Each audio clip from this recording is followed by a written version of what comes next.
অত্যন্ত নিন্দাজনক একটা নির্বাচন ঘোষণা হওয়ার পর ইন্ডিয়া জোটের সমর্থক,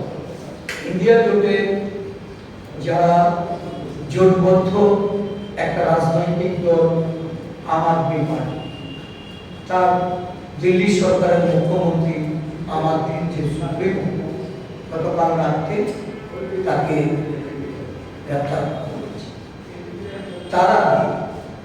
ঝাড়খণ্ডের মুখ্যমন্ত্রী, যাকে যে সমস্ত দেশের স্বাধীন সংস্থা হচ্ছে তাদের উপর বল প্রয়োগের মাধ্যমে হস্তক্ষেপ, সেখানে সরকার ভাঙার চক্রান্ত যখন সফল হয় তখন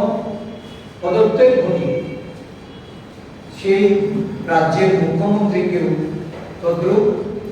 জেল করে